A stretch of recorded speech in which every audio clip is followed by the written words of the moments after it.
Can humanity abide by a real prime directive?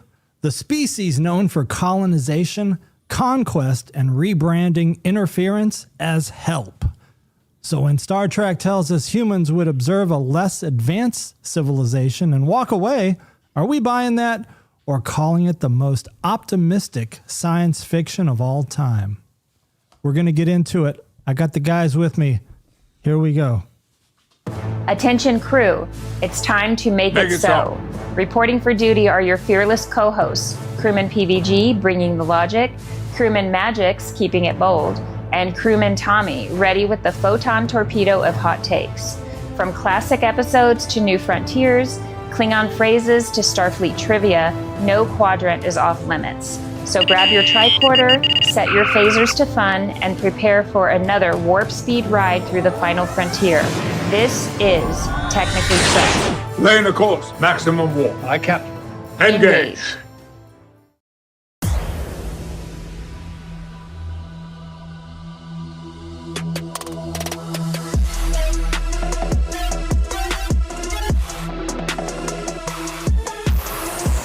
Kapla! Hey. Welcome.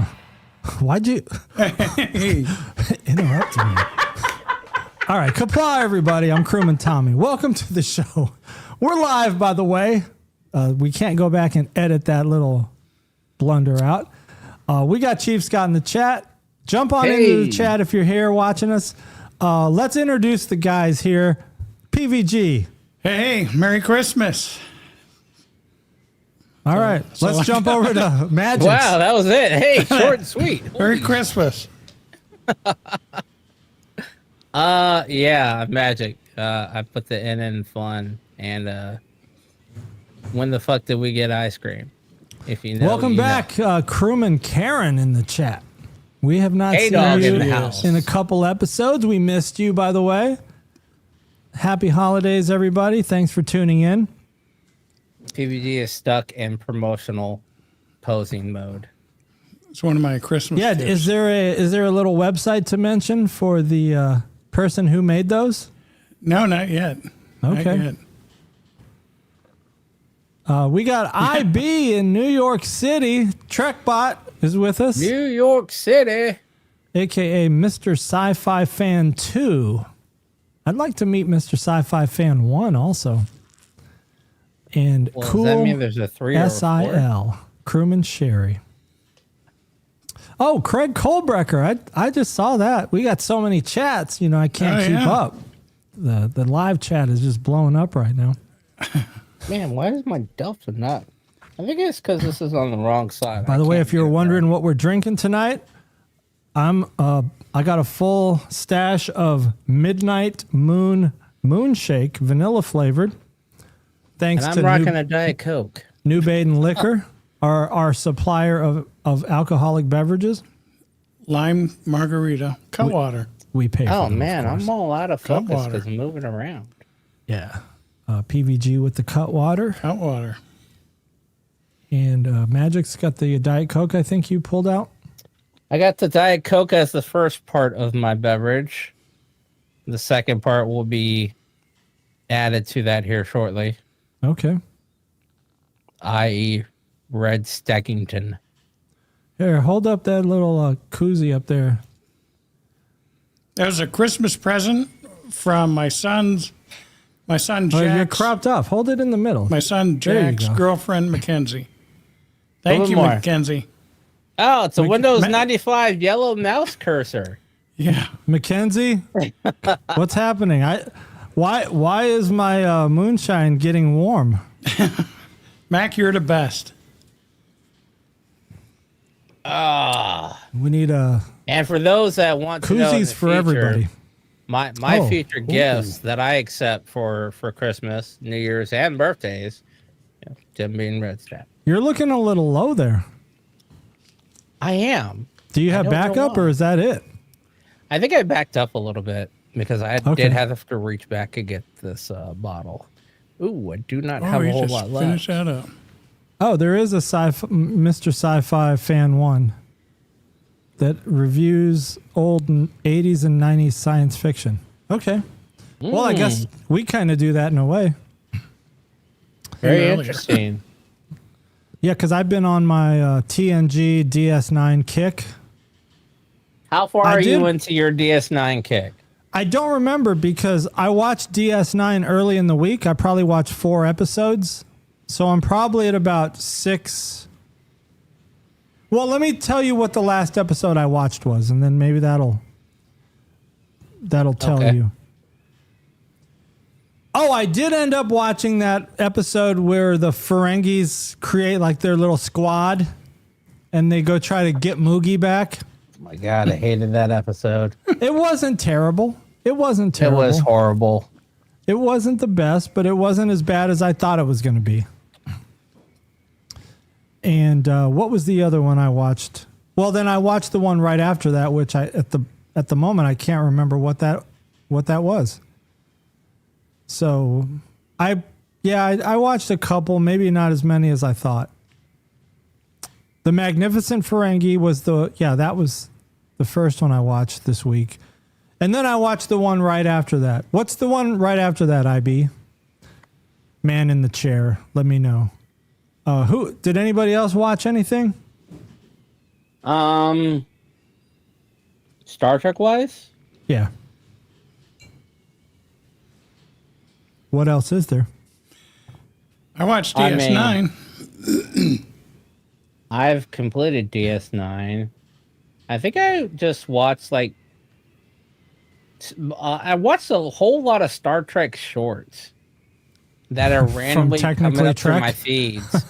So and it's not just ours; it's a bunch of them. So I get a whole bunch of just random parts, and I'm like, "Ooh, I should go watch that episode." And then I realize I'm like, "Will my ADHD allow me to watch the whole episode, or do I just need to get like the added 10 minutes before and 10 minutes after the clip that I just watched?"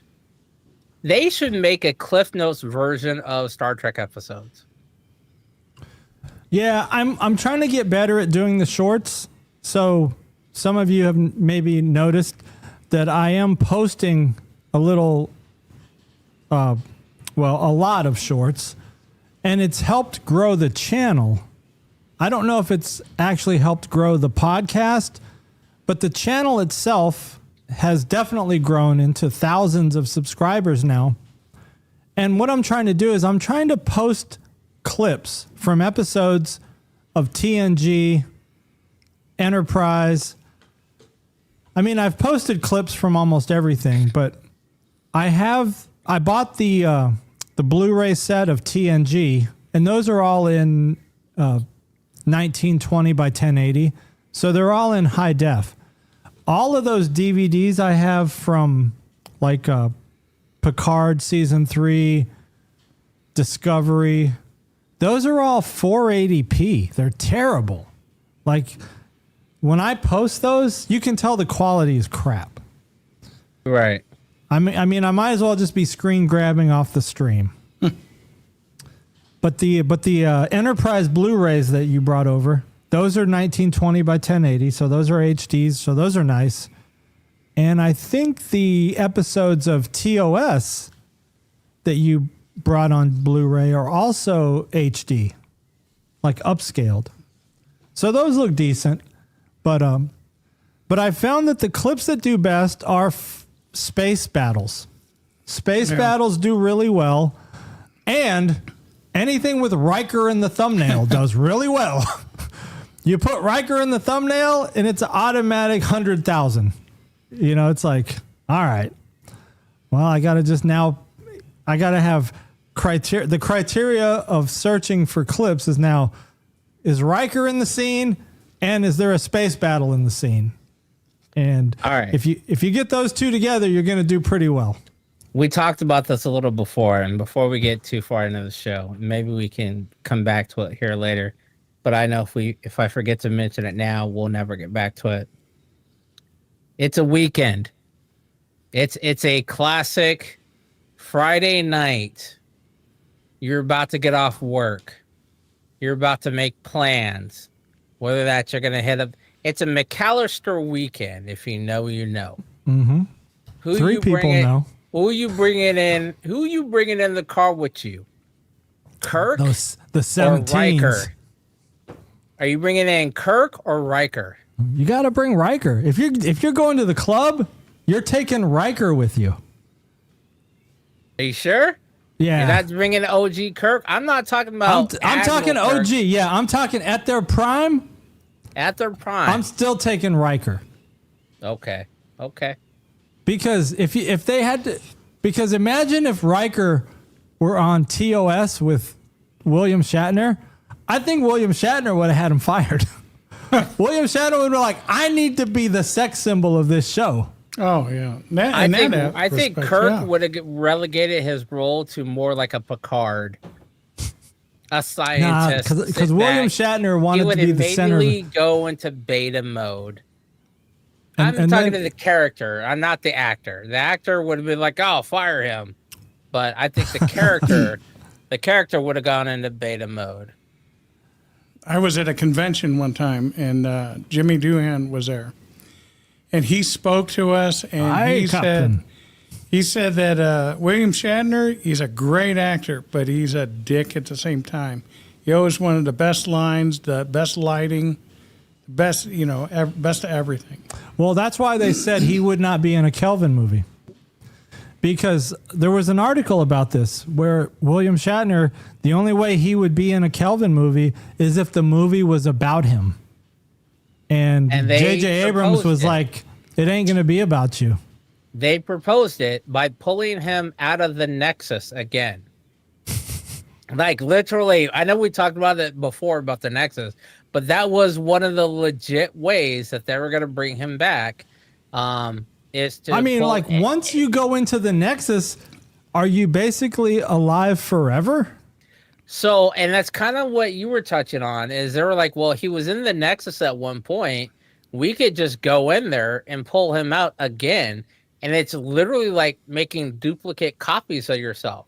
So there's a copy of him that's dead, that Picard buried. There's a copy of him living in the Nexus. And then if they go in and pull him out again, they're still going to leave a copy of him in the Nexus still. So they could pull him out and bring him into modern day times. Almost like a Tom Riker. Yeah, so they were gonna do that like in a comic or one of their books or whatever. And it's like, no, dude, you just gotta let him go. I don't want to see TJ Hooker in a captain's uniform anymore, unless it's just a picture of him. I think he's done unless his it's AI. Yeah, because they're talking about like maybe they can bring him back for Academy, like as an instructor or in a hologram of a speech he gave or some shit like that. But I'm like, no, dude, because they were talking about that, like, oh, we can bring him back as a hologram in Academy. And it's like, no, you could just let him be dead and move on. It's literally 1,000 years past when he was alive. Let that motherfucker go. Fuck Kirk. Yeah. Bring back. Yeah, it's time to move on from that. It's time to move on from Kirk. He's a legend. We'll give him that. Thank you for kicking it all off. But now, even Picard, in my mind, it's time to move on. Picard is a little too old. It's uncomfortable to watch him on screen. Like, oh, that motherfucker! Don't go down them stairs with your walker. And he's gonna be in the new Avengers movie. He's gonna be in Doomsday at like 85 years old or something. So here's the thing: that's the only role he can play because he's Professor X and he's relegated to a wheelchair. Yeah, I guess that makes sense. That's fine, cool. When he was in Picard and he's going up the stairs with Doge and they get attacked, I'm like, oh, this motherfucker's about to fall and break a hip. Somebody fact check Chief Scott. I think Shatner is 94 or 95. Alexa, how old is William Shatner? William Shatner is 94 years old. 94.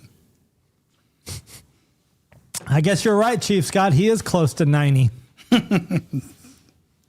Closer to 90 than 90 to 100. Yeah. But yeah, down. so I'm It's fucked up, but you know, Yeah, you got to let him go. like And that ironically scene. enough, Now go ahead, finish up. so I know you asked what I'd been watching, and this is what leads me to these rabbit holes that I like to bring it to the show. I just watched a clip where Data finds either a holographic memory or whatever that was buried by Dr. Song. And it was on the episode where Data meets his mom, and she doesn't know that she's an android. And Dr. Soon has already programmed her to self-terminate after she lives a long lifeline. But then I realized, so B4's body got confiscated, lore got confiscated, Data didn't really get confiscated. He was just on that other ship, and that other ship blew up. Actually, wait. The skirmitar didn't blow up. It just got flooded with that gas. Did it blow up? It did blow up. It did blow up. All right. Yeah. So that did blow up. Because So Data blew it up. So that means that technically speaking, wherever the android version of Data's mom is, there's not necessarily living, but a fully functional, more advanced version of Data's body available there, because she had the full range of emotions. She just didn't know she was an android. Why has no one ever found her or discovered her? Just in happenstance, like as an archaeologist, oh, there's a grave here. Oh, there's all human bodies or DNA. Well, there's a full silicone readings here. We're getting low-level EMH readings from a graveyard. You know, that kind of thing. Why has that never happened yet? But I think that's a way you can bring Data back. You could also ask whatever happened to Tin Man. Tin Man. Wizard of Oz? No, Tin Man was like a sentient stealth. Tin Man was early on episode of TNG where the Romulans tried to take him, but the Enterprise and the Romulan ship were both there to try to talk to Tin Man, but then the Romulans got too close, and on the Enterprise there was this psychic dude that knew Deanna. And he told the Tin Man, danger, be careful. Yes, Karen knows. Yeah, there it is. IB, Tam was his name, Tam Elbran.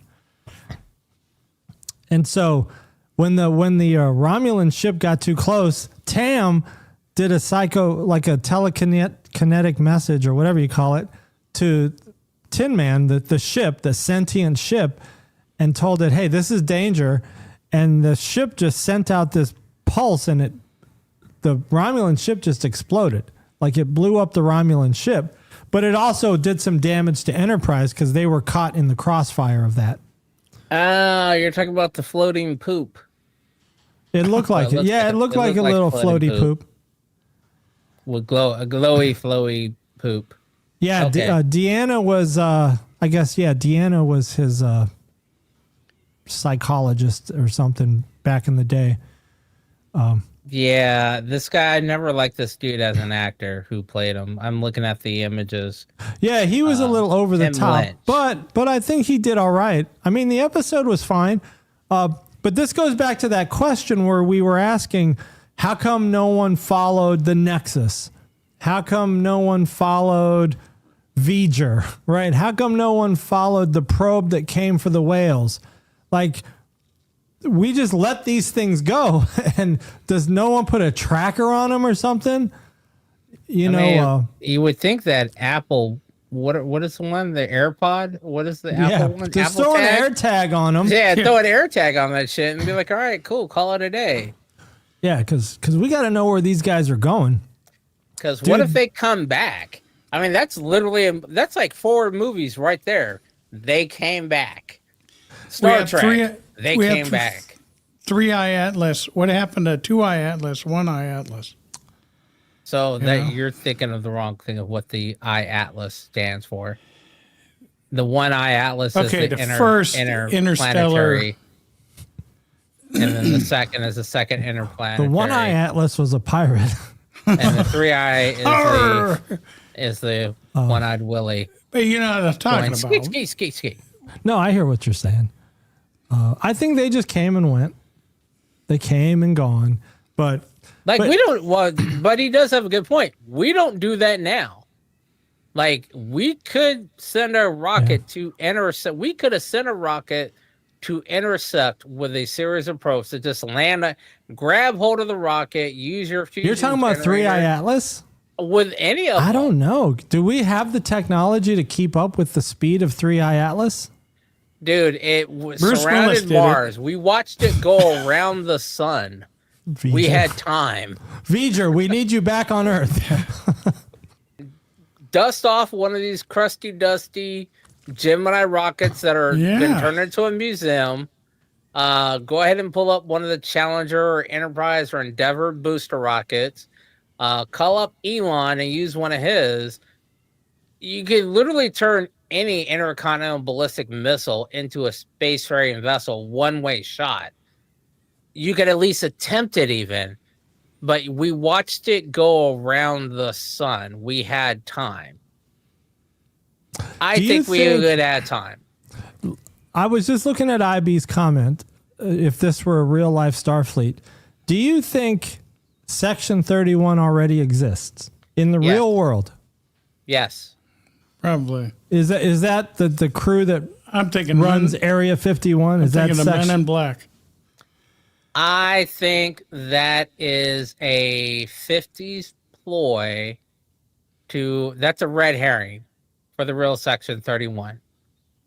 Illuminati. Huh?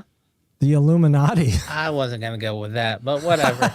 I think it's a ploy. I think Area 51 is a red herring to satisfy the needs of the general public that want to feel that there's something out there and be like, oh, I know what's that Area 51, and it's just kept that secure for that reason.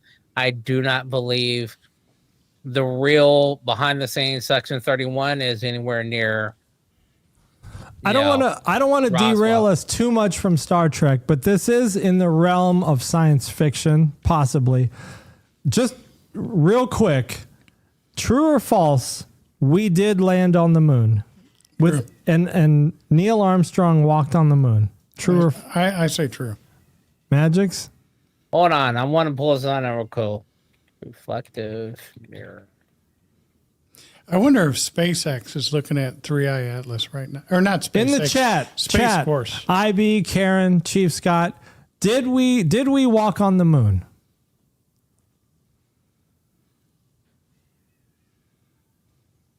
IB says we landed on the moon, but did someone walk on the moon? Yes. Because I had mentioned this before. I had heard about it a long, long time ago. Craig Colbrecker says yes.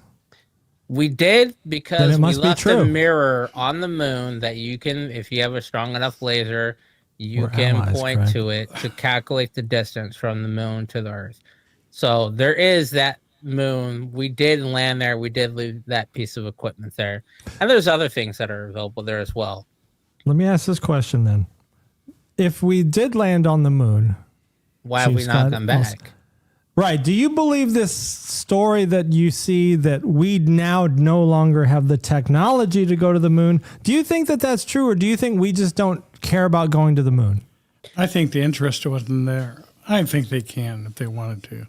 I mean, ChatGPT can tell you how.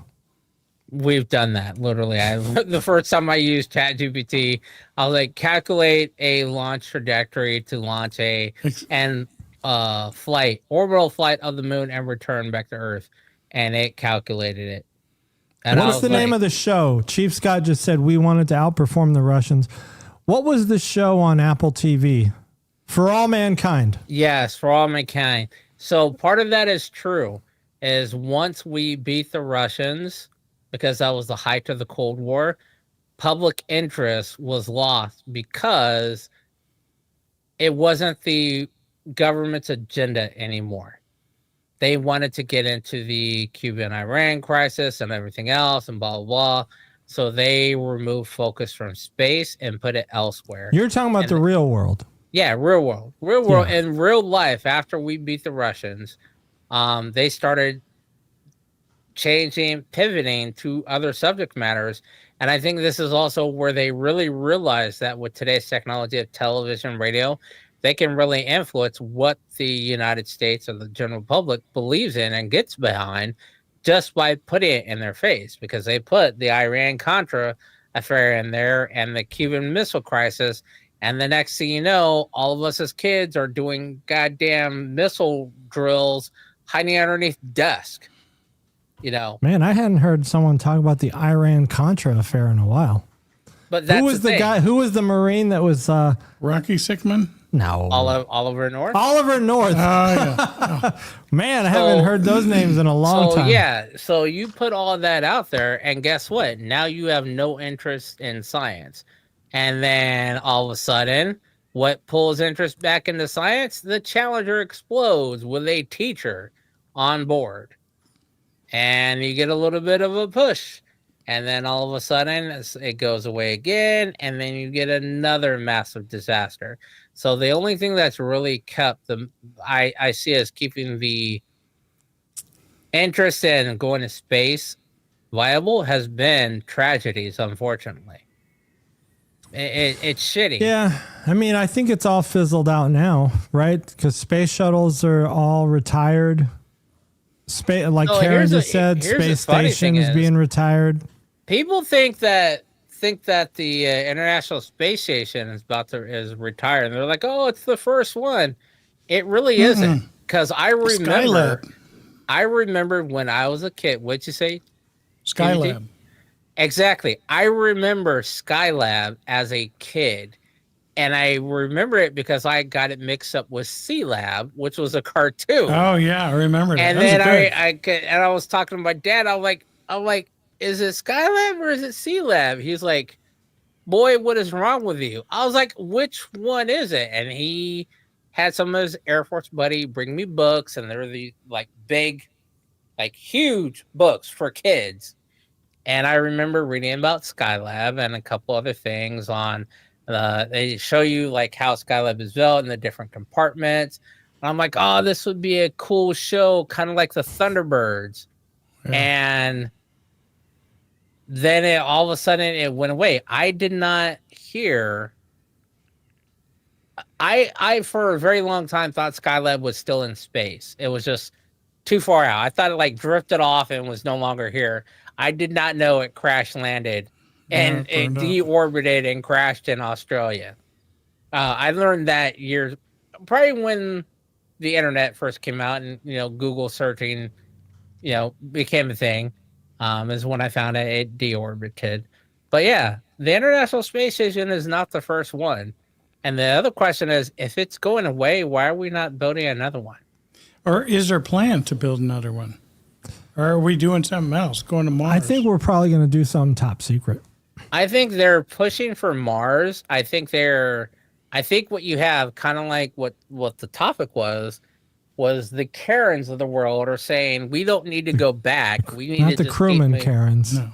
Sorry, yes, the not the crewman Karens, but the rest of the world Karens are saying we don't need to look backwards. We need to keep moving forward. You know how you always got a Dr. Smith on a movie? Cousteau.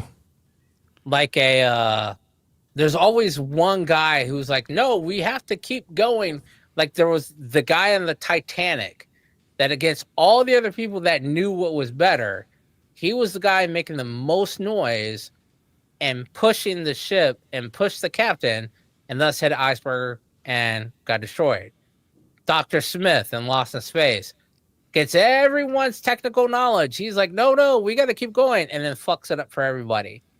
Those are the people we have that are saying, don't go back. Don't make advancements on what you've already done. Let's go do something new. For instance, hold on. This is a very big thing. We're planning on putting humans on Mars. Do you know how long it takes to get to Mars? Like a year, right? It takes a while. How long do you think it takes to get to the moon? I don't know. A day? Weeks. No, it's weeks? further than that. It's weeks. It's at least a week. It depends on how fast you're going. It's about a week. Okay. So why are we trying to build an environment on Mars as a test platform?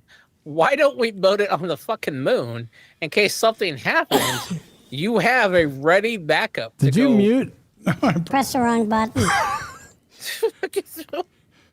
Oopsie. Sorry. Chipmunk sneeze burp. Now you're just pushing buttons. I was gonna say we could literally put a base on the moon and practice our shit there before we move it to Mars. Yeah. When we went to the moon, all we did was pick up a bunch of moon rocks. We didn't really, hey, are there any caves?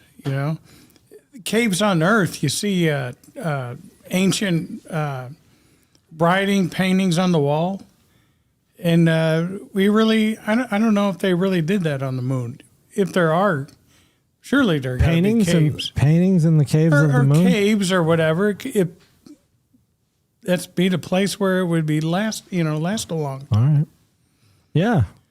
Well, seeing as the moon is actually part of a blown up, collided planet of the pairs that are from Mars.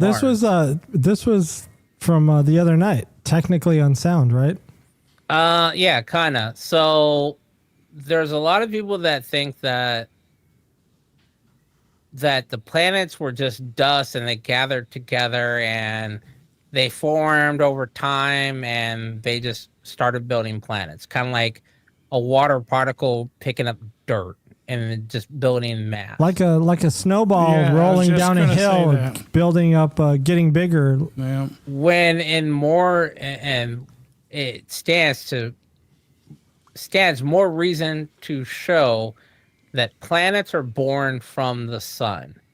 The sun is constantly spinning. It's a huge star. It's got this massive amount of energy. It's got massive amounts of mass under it.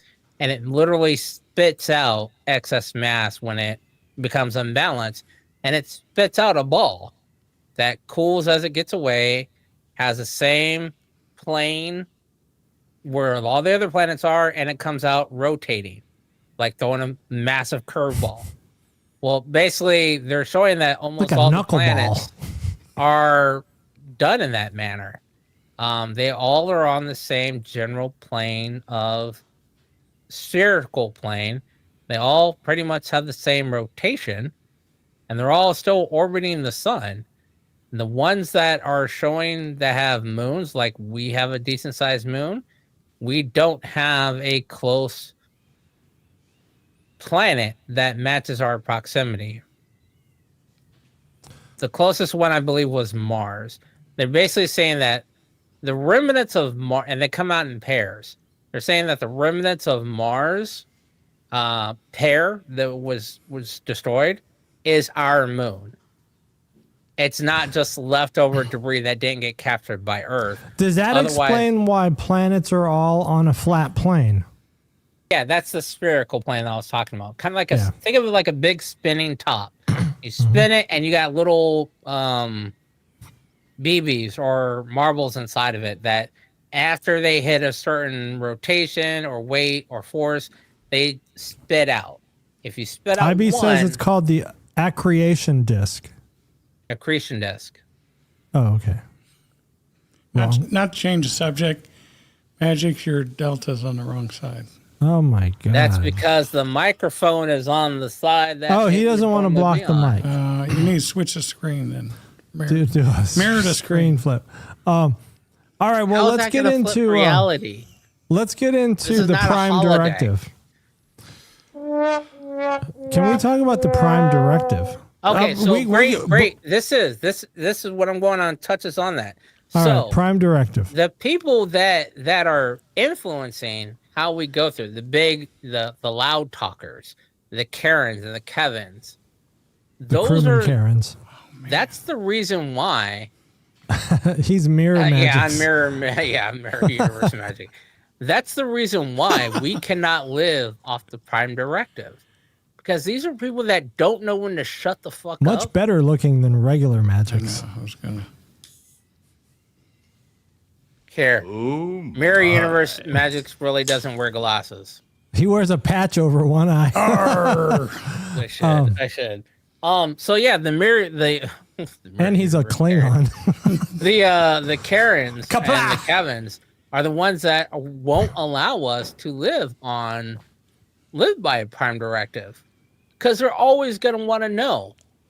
And even though, let's say there's a species, a subspecies, a planet, whatever, they're going to want to push our agenda on them. Even if they'd be like, hey, cool, you guys are advanced. Yeah, we don't want any of your influence at all. We're good where we're at. Thanks for stopping by. Maybe in a few generations, we'll get out there with you.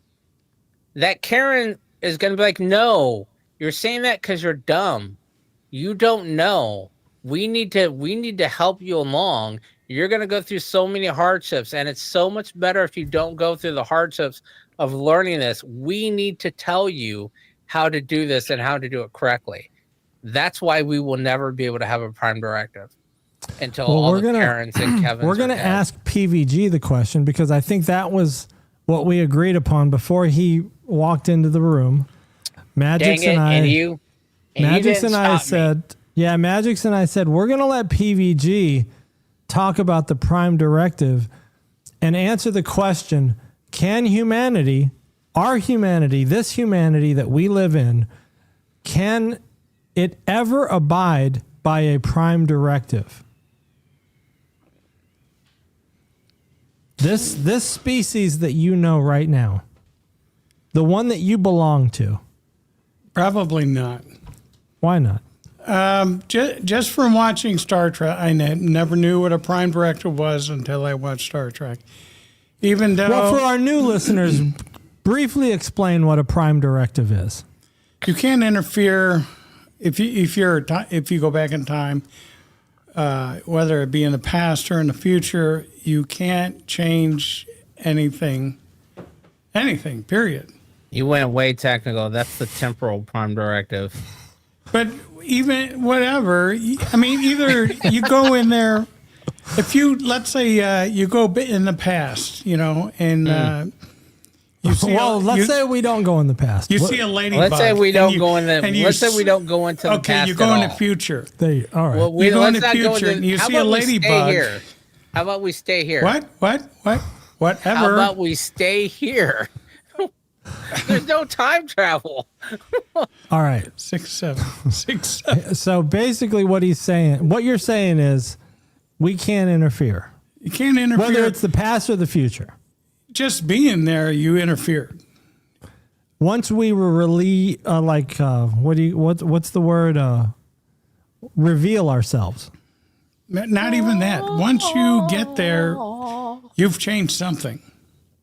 You've changed something. So you're saying that it's like the butterfly effect. A butterfly is flying over here, and it somehow causes a hurricane over somewhere over there. I'm gonna put it in layman's term. It's probably ladies too and gentlemen, cerebral. What PVG is saying is this: once you see a titty, you cannot unsee that titty. That titty is forever burned It's not into like that male's eye. I'm not a gynecologist, but I'll take a look at it. But that's what it is. You can never unsee the titty once it's been exposed. You will always know the titty was there, even though you may not touch the titty, smell the titty, lick the titty. You've seen it. You cannot change it. You cannot have an effect, and you have forever changed that person once you've seen that first titty that you ain't ever seen before. That's what the prime directive is. The prime directive is saying, don't show your titties to no one. IB says it's been said that military weapons research and development and space exploration research is important because it forces our tax money to do pure science research that would not otherwise happen. John Q. Public doesn't understand pure science research. Like the fact that you can fire a gun in space if you have enough oxygen or air around the firing chamber.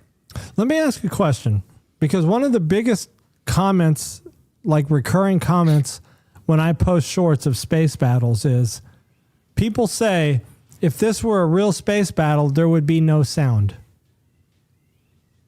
I'm going to say yes and no. You're going to have sound where there is, same thing with a gun. You're going to have sound where there is oxygen, and that sound can reverberate off of the oxygen. But as soon as that oxygen is sound will not reverberate gone, in a. You have to have a vacuum. You have to have what? Not in a vacuum. Sound doesn't travel. You're right, but neither does fire. But you see shit explode in space because there is not a vacuum at that section. So when something explodes, there's particles that are traveling as part of that explosion.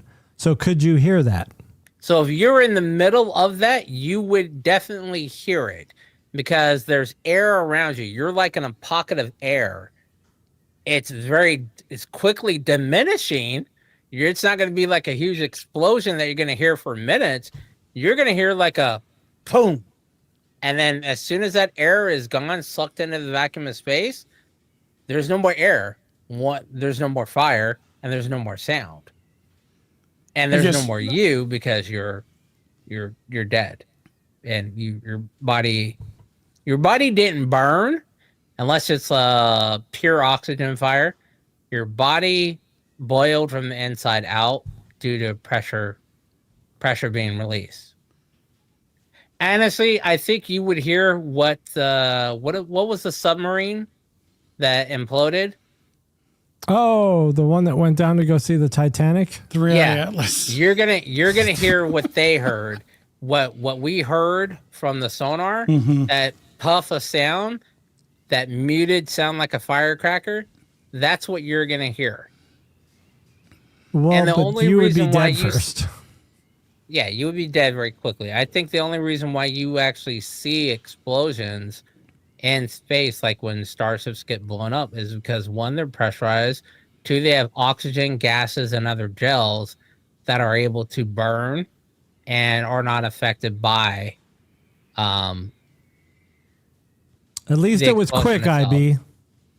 Yeah. Like they probably didn't even know they were dead.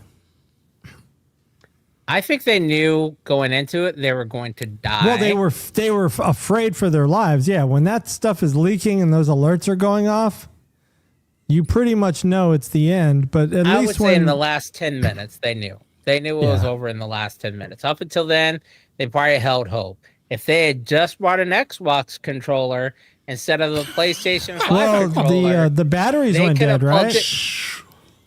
Xbox controller, you can plug it in with a USB-C. They could have plugged it into any 5 volt. But that port. submarine only had USB-A. I can USB run this micro. off of USB-A, USB-A to USB-C. They could have plugged it in and kept going. But yeah, their PlayStation 5 controller died. All right, let's let PVG finish his thought on the Prime Directive. All right. I forgot what I was saying. You said you don't think we can. Yeah, can our humanity ever honor a Prime Directive? And you said we cannot, but you didn't expand on why. No, we cannot because we're too greedy. Greed, okay. That's actually I can see that. I can see that. Is it greed, power? Like what do you think it really is? Greed. 100%. It's all greed. So if we were out there traveling space at some point in the future, or actually, you know what? We don't even have to go to space. We can go to the world, right? So when we travel the world, if we found an island somewhere and we're like, oh, you know what? They say this island might have some minerals that would be very beneficial, but there's some people in there that have never seen humans before. You know, they talk in cliques and stuff like that. There's several. We're still being like, you know what? Sorry, we're taking the gold. We're taking the oil. Yeah, we're just too greedy. There's actually a couple of islands that way, and I want to say as of 2019. So, and it's illegal for you to go there. as of 2019 was the last time someone defied that order still, and they died because it's a cannibalistic island of natives, and they're just like, when are you motherfuckers gonna learn? There was an incident recently. I think it was off the coast of India. It was an island maybe like 100 miles off the coast of India where they did not have interaction with people. Yes, Sentinel Island. Yep. IB. Well, we must be on the same TikTok feed. Our algorithms must be in sync. But Menzies. But what happened is when this guy tried to go back to this island 3 times, right? And they warned him. They said, you cannot go to the island. You know, it's and it wasn't cannibalism, but they said the last time somebody went to this island, they brought a sickness from the outside world. Not really a sickness, but just some kind of a maybe common cold virus or something. They brought something that these people could not handle. Their biology could not handle it because they had never been exposed to it before, like some microbe. And it almost wiped out the whole island. So now every time somebody tries to go back from the outside world, they start chucking spears, and they're like, you cannot be here, you know, because you're going to bring something back that's going to kill our whole island. And but this guy tried to do it anyway, and I think he got javelined. Something happened to him. I mean, it's that. Well, the one that I read was a cannibalistic island, but I also saw one of the same thing. I kind of went into a small rabbit hole when I read that, and yeah, Sentinel Island one I've seen as well, where they basically got javelined, and it's literally, this is kind of like why I like Stargate, and I don't know why Star Trek it hasn't happened more, but I guess since the Enterprise days of Archer. They've kind of got into keep it in the family immunization process. But Stargate, that happens a lot.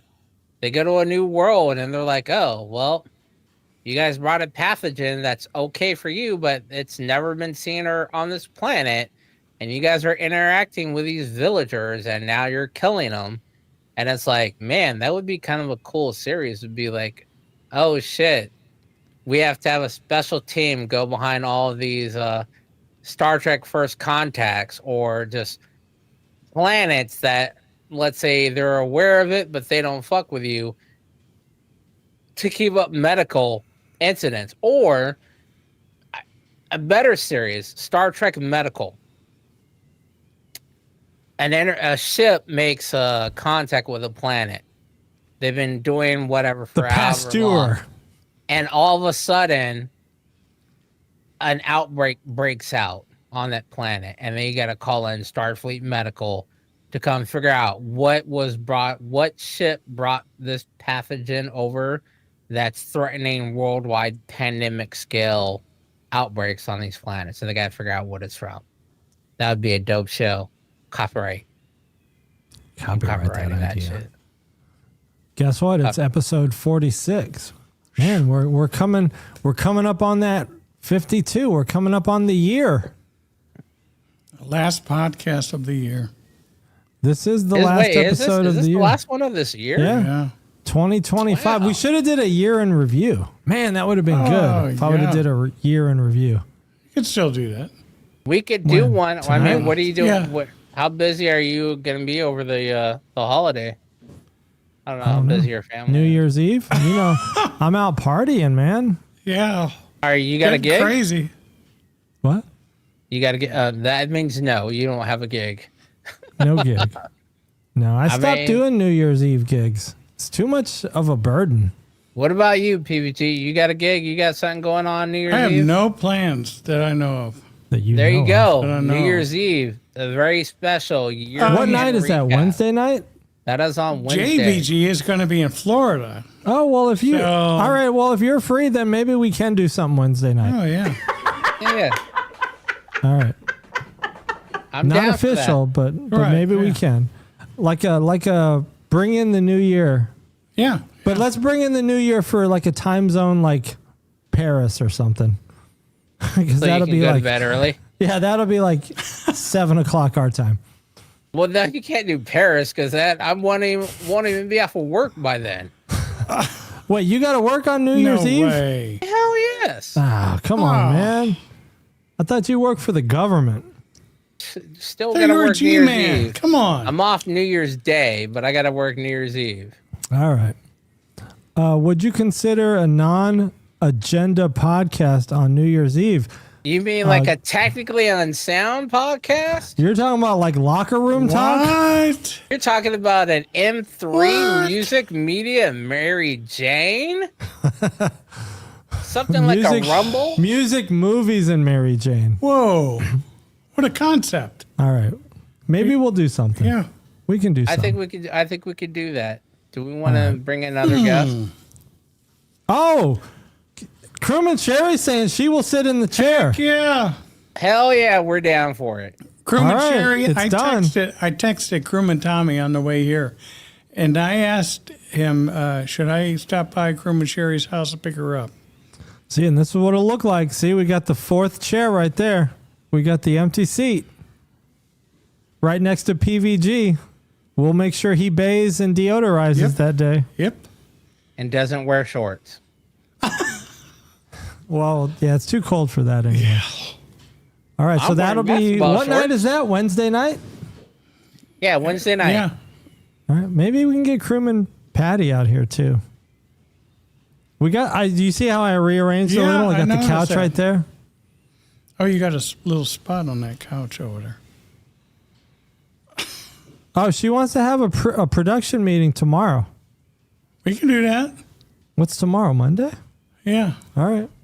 Okay, production meeting tomorrow at 7 West. At 7 West? Yeah. Oh, is that not working for you? No, it's good. Okay. Well, there Magic- you I'm go. all for production See, meeting. too bad See, Magic's ain't here with us. Too bad you got to be in Sacktown. Maybe we could I do a know. Zoom meeting. A Zoom meeting? No. I can't read. I can't. Stain. Is that No, what he's it's saying? A stain? little spot.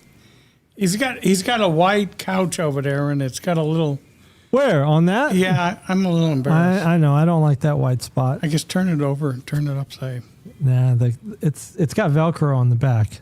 This is like $100 Amazon couch. All right, so did we talk about the Prime Directive? Magix, did you give a quick rundown of the Prime Directive? Your thoughts? We would never be able to do it. Too many Karens and Kevins. We have too much greed in our world.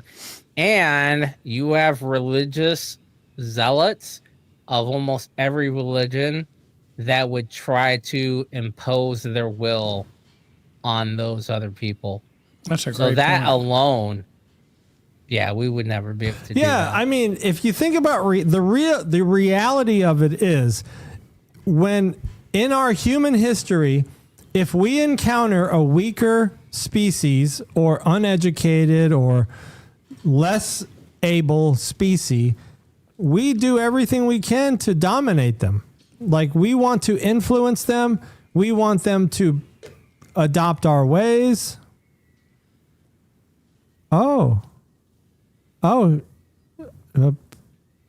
Crewman Sherry wants to talk about the Prime Directive in more detail at the Kapla. production meeting. Okay. Yeah, that'll work. Well, study up then. You better read your Prime Directive, your General Order 1 manual. I'll bring my technical manual. Isn't that sitting right in front of them? Yeah, No, we got a series of manuals over there. That was a uniform manual, I think. Okay. You have to look dapper if you're in Star Trek. Okay. Yeah. So IB says Magix is spot on. Yeah, I don't think humanity as we know it could ever let a lesser species exist without saying, you know what? Let's help them. I think we're just not mature enough. Dude, I don't think just it's see it as maturity. a- I think it's just we want to make sure to influence them to become our friends and do our bidding. Dude, I seriously see like 2 weeks after meeting them, you're gonna have a hologram Suzanne Summers infomercials on billboards and APCA commercials running on pads everywhere. You too can help feed this under-needed zirconian, and by giving them your used and lightly used or lightly soiled extra Lightly uniforms. soiled. I don't know. You're lightly But soiled. Not Suzanne Summers. The gal from Lightly snail All in trailed. the Family. What's the gal? The blonde gal? All in the Family? I don't That was remember all. Susan, I thought it was Susan Summers that did those No, weird I know who commercials. you're talking about. Oh my gosh. Meathead's wife. Gloria. I don't know. I don't know I her just real read- name, but yeah, I just know who you're they talking always about. say, Sally in the Struthers. eyes of the older. Sally Struthers. Sally Oh, my Struthers. goodness. My bad. Jeez. You are Crewman correct. Sherry. Thank you. Dad. The fact that you guys know that tells Yes. me that you're old. What? No Fucker, way. you know who it is too. You just didn't know the name. Yeah. Yeah. What he said. Anyway. Oh, well, finish yeah, your thought. Who had a thought? I didn't. We're the same. Oh, age. wow. Wait, I'm not You're the not same as age young as as you them, think so- you are. I I just think we turned have 4 27. ages. Yeah. Anyway, I don't. Chief I don't Scott think, taking up the rear.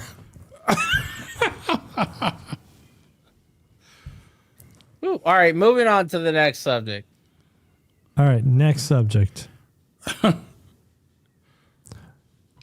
What is the next subject?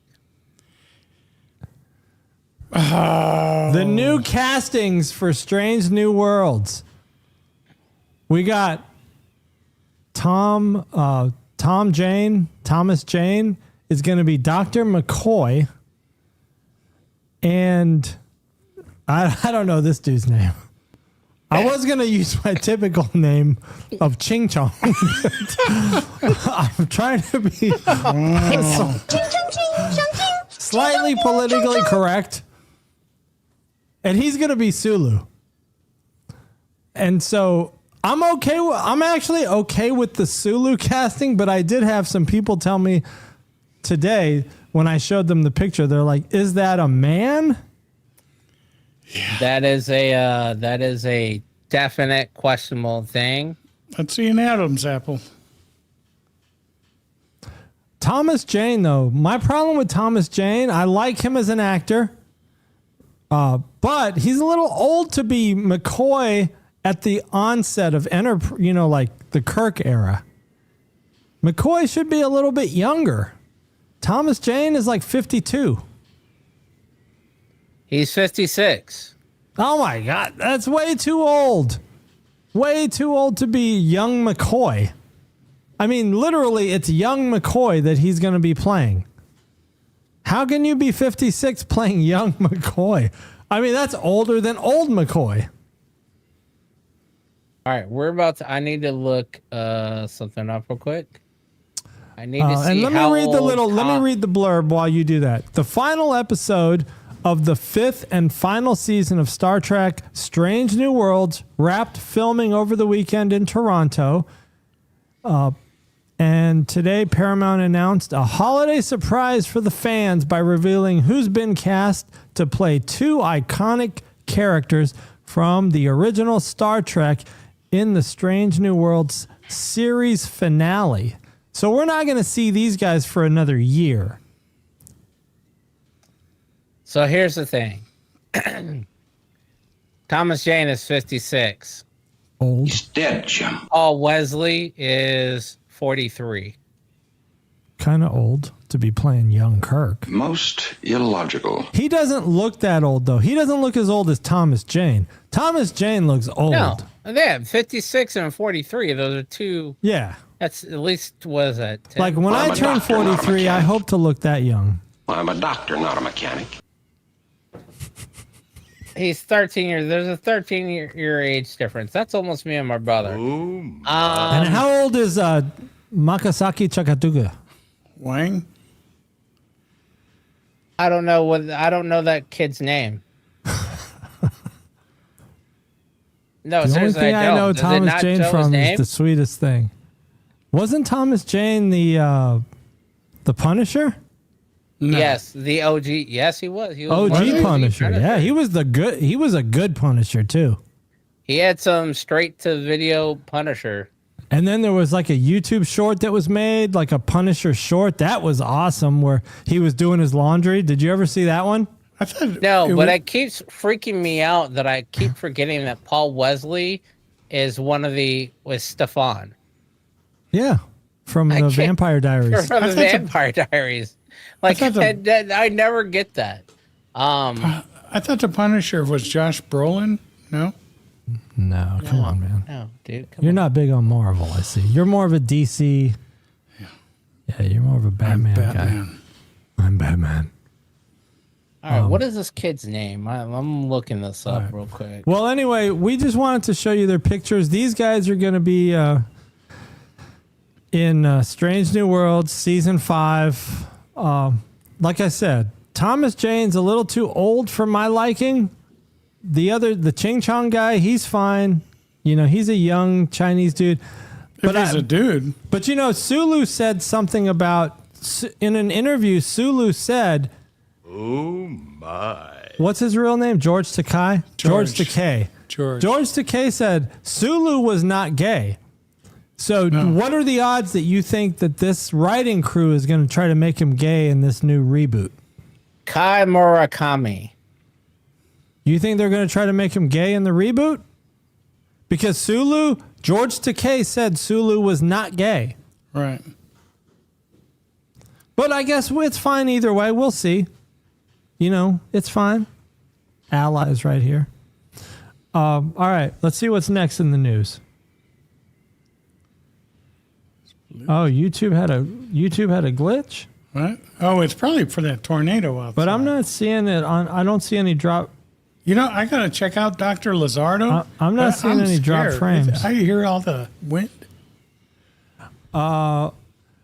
Star Trek's Uhura actresses ranked. This came out on Red Shirts Always Die. It's a website. I guess they do Star Trek stuff. Surprise, surprise. What do you guys think about this ranking of the 3 Uhuras? We got the Kelvin Uhura, Zoe Saldana. I call her Gamora.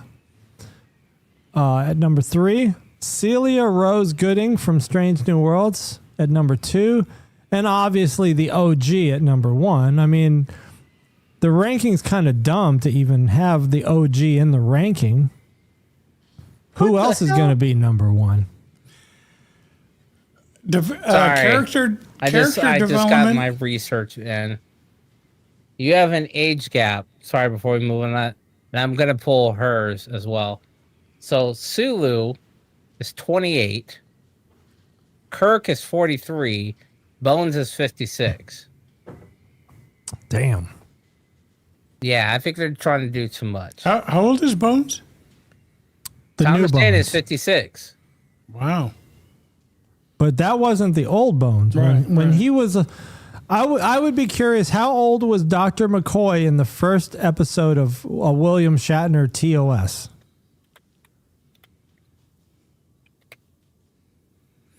It seems like the cast in older shows, regardless if it's Star 38. Trek or whatever, it seems like they always seem older than they actually so are. McCoy was 38 at the 38 on debut the of first TOS. episode, 137 when he appeared on TNG.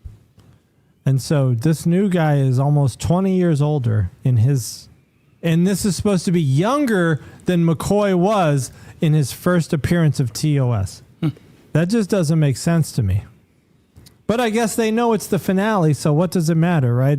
Like, you're not going to see him again. Look, if you're out there, Paramount, when you want to save this, do better. I'm going to tell you the magic maneuver.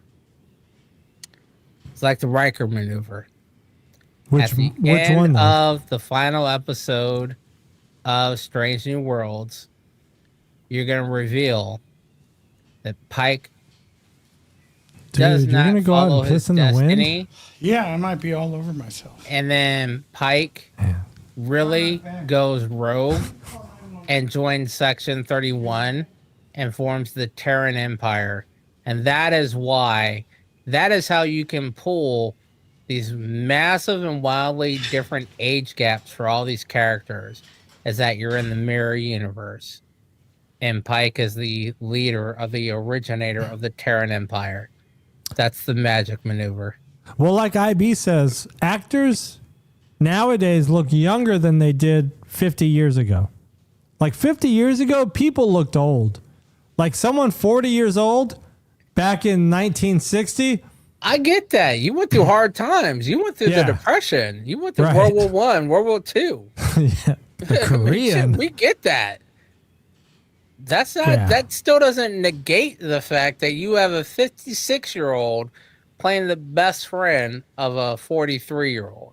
I'm sure they could have found a 30-year-old dude to play this role that we would have all been happy with.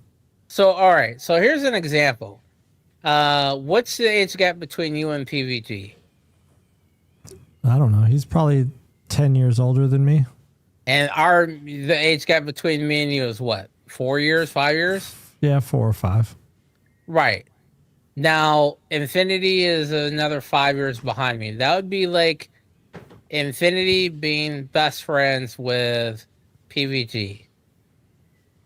And they just met. Because remember, Bones is just going to meet everyone when they take over at the end of the episode. How is that even possible? Like, how does that even become? Because you saw Bones and Kirk both went to the academy at the same time. Did you do it? It sounds like a tragedy out there. Man, that's loud. Shields up, red alert. All right, let me ask you about this ranking real quick before we wrap up this ranking. Do you agree with this 3-2-1? Zoe, Celia, Nichelle. Or would you swap? I mean, obviously number 1 is going to be number 1, but would you swap 2 and 3? Wait, are we basing this off of looks or portrayal? Just overall, not looks. We don't care about looks.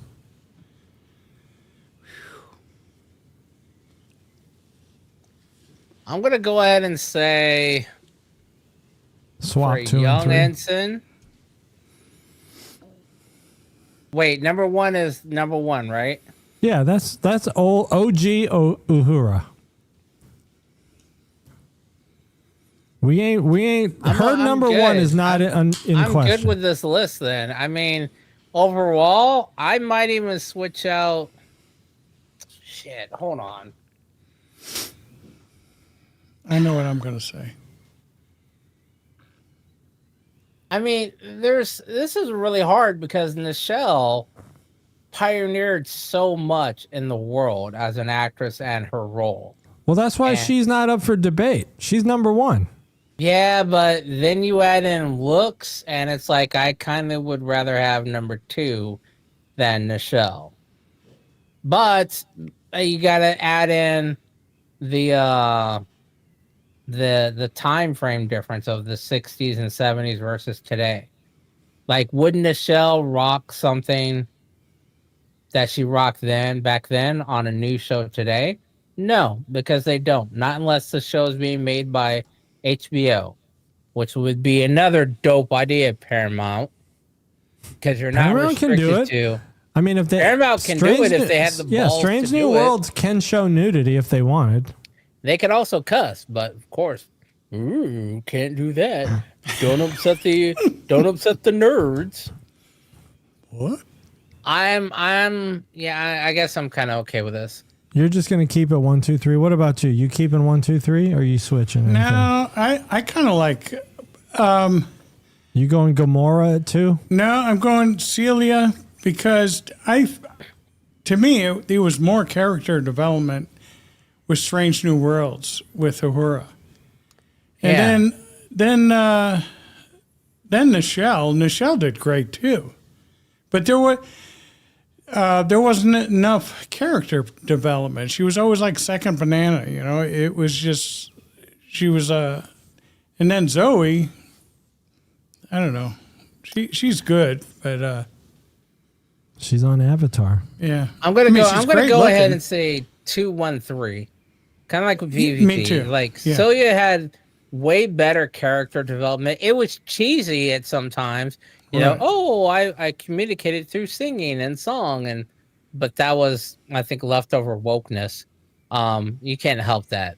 But like the story that she had with Hammer, the story arc with Hammer, oh my God, that was so good. Nichelle had a bit more story arc development just as a human being and actress.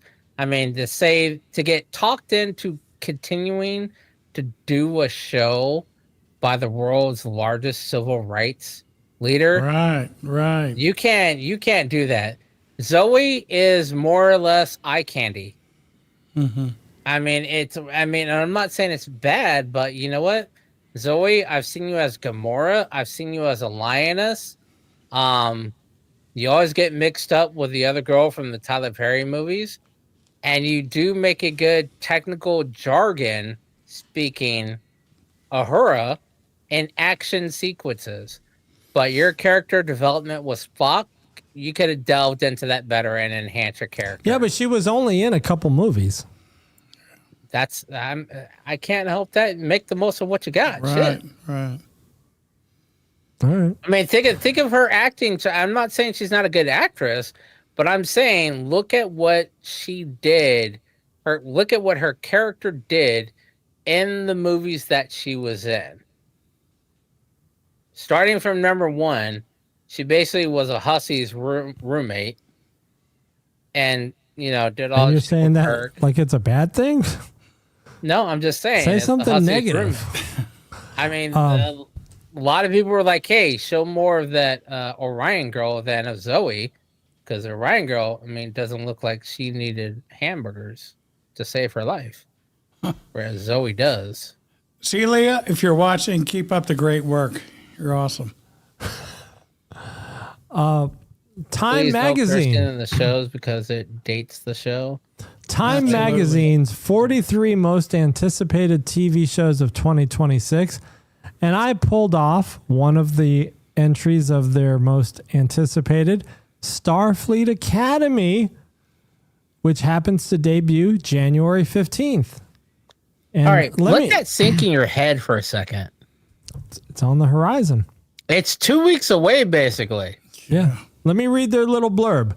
Like The Boys spinoff Gen V and DC's Titan series, Star Trek Starfleet Academy finally takes us into the Star Trek training ground.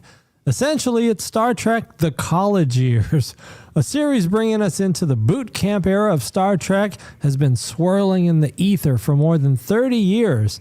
The show will follow a group of cadets as they train at Starfleet Academy, facing all the coming-of-age hurdles of love, friendship, and, saving the Federation from annihilation. Just normal kid stuff. It boasts a stacked lineup, including Holly Hunter, Paul Giamatti, and Tig Notaro, with newcomer cast members Karim Dayan, Zoe Steiner, Carice Brooks, George Hawkins, Sandro Rosta, and Bella Shepherd. Who wrote this article? What magazine? Is this the Time Magazine? Time article? Magazine. This is big. This is written by a Karen. All right, well, let's go to the next one. Look at it, facing all the coming-of-age hurdles of love and friendship. From Diva Magazine, the world's leading magazine for LGBTQIA women and non-binary people. Here's what's queer and coming out in 2026. Star Trek Starfleet Academy. Queer sci-fi lovers are excited for this one. Alex Kurtzman's expanded Star Trek universe has greatly pushed the needle forward when it comes to queer rep in the hugely popular sci-fi show. We were introduced to the franchise's first ever non-binary character in Star Trek Discovery, and then in Star Trek Lower Decks, Dr. Julian Bashir and Elam Garrick became a canon queer ship.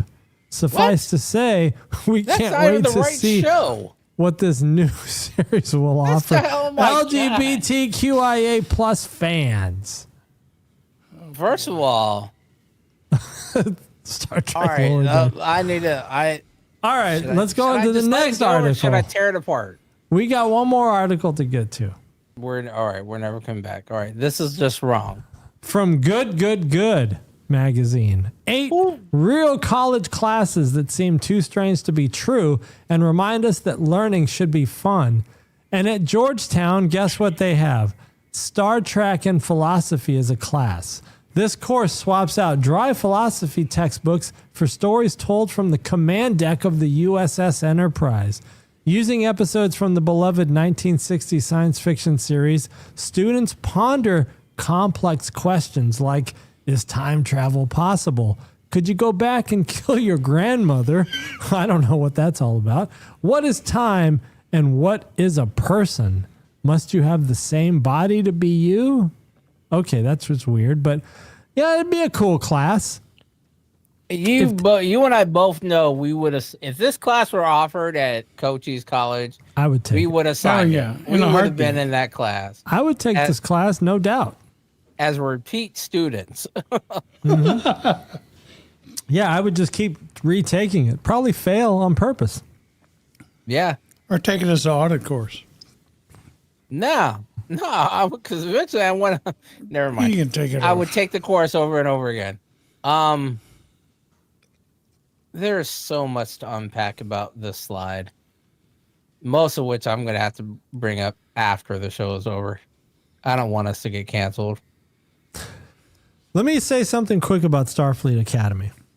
Years and years ago, Mgyx and I used to talk about how cool it would be if they would have made a show about Wesley Crusher going to Starfleet Academy. That still would have been dope. And you know what? You can recast it. Actually, you know what? You don't even have to recast it. Throw Jack. Do a Star Trek Kelvin timeline. Yeah, because Jack needs to go to Starfleet Academy. Yeah, Jack gets put on at the end. Jack gets put on the ship with 7.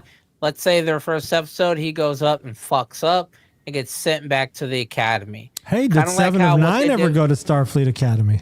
No, but she has a field commission because she served for years on Voyager. And Janeway gave that to her. So yeah, so Jack has to go back to actually Starfleet Academy. And that, there you go. There's a new show. And because he fucked up with the 8 of Geordi's kids, they all got to go back to the academy for what is the course when you got to go retake a course in college? Retake? No, it's a something. Oh, I don't know. I never went to college. I don't. The lies you tell. I did go to Cochise I had to College. take one because I didn't. I got put in a math class and I didn't do well enough. They're like, you need to go back and redo the basics first that you should have learned in high school. But we're gonna go. Oh, remedial! You're gonna take a remedial. Class. Yes. They got to take a remedial course, and it's gonna include Jack. Thanks, Dan Tannock. Thanks for being in the chat. Geordi's kids as well.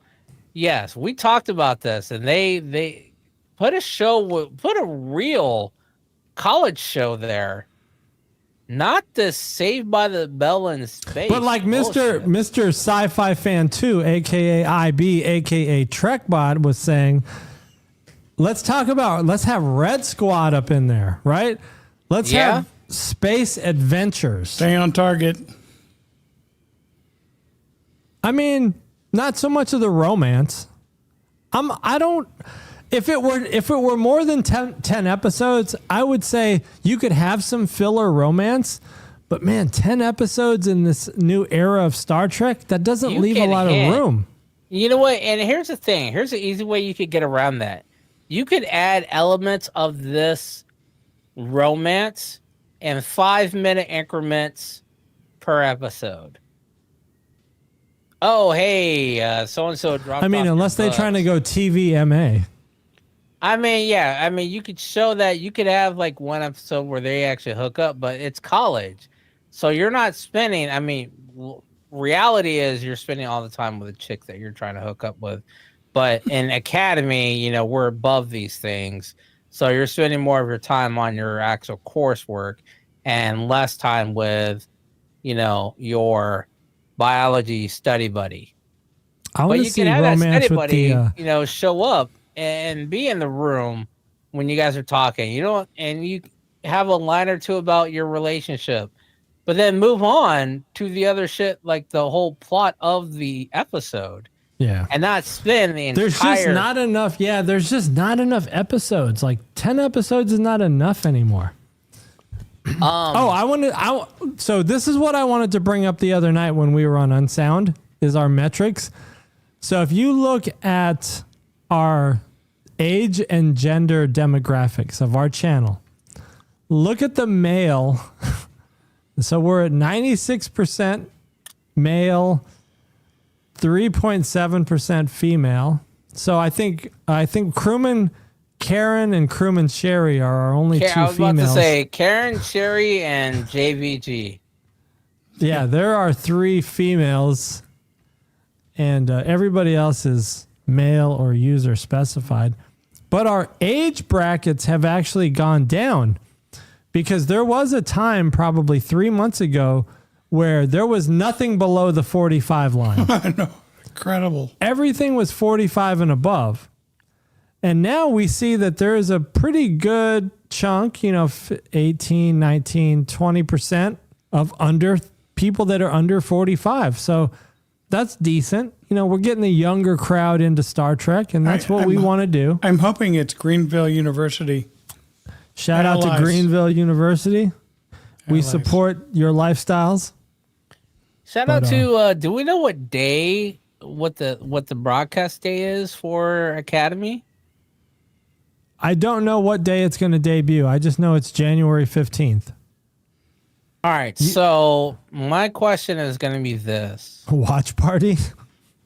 Yes, a watch party, but the 15th is a Thursday. We don't go on until Sunday. Oh, we might have to do something sooner. We'll have to figure it out. Be a special day. Do we want to A special watch party. Do we want to for the 2026 year? Do we want to move our night to Friday? I don't think we can move to Friday because PVG's always out and about. He got like dance lessons and stuff he's got to do on the Friday nights. But I'm just wondering about us doing a good recap. Well, I'd be curious if like a lot of networks do when they do a season premiere, they'll do maybe like the first 2 episodes, right? That's how they launch the series. Right. So maybe as we approach the date and it gets closer, maybe Paramount will say something like, we're going to do the first 2 or 3 episodes. Then we would definitely want to do like some type of reaction video immediately. Like we want to come out and do a stream. We need to include the chat to That's watch. why I'm saying we need to do a stream so that we can get some reaction. But so we should do a watch party and then immediately do a breakdown the night that it comes out. Yeah, for sure. All right, so I used to use Chat GPT for our trivia questions, but I've switched to Gemini. This is Google Gemini AI. God. Are you sure it's Google Gemini and not Edge Gemini? Oh, no, that's Copilot. Yeah. Copilot's different. I did not have a good experience with Gemini, but we'll see how IB says he'd be down with a watch party for Starfleet Academy. So, yeah, we're going to see about doing that. So let's see how Google Gemini does for its trivia questions. And we might need IB doing some fact checking for some of these answers. But here we go.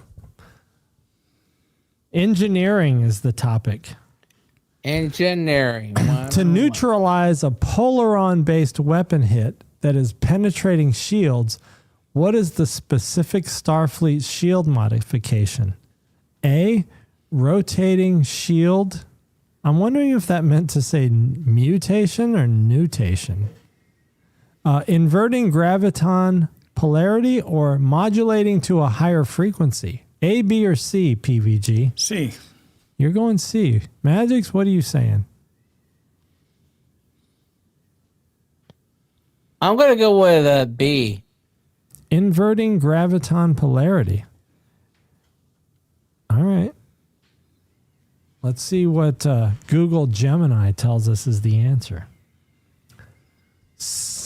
A. Damn. Rotating shield nutation. Well, Polaron beams pass through standard shields, rotating the nutation. I've never heard that phrase before. no. Rotating the nutation, the oscillation pattern, is the only way to block them. Voyager and DS9. Okay, well, let's try the next one.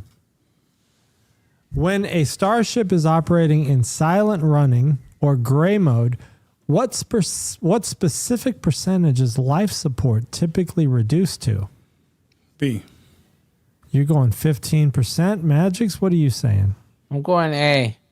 50? Fitty? So we got Fitty, Fittine.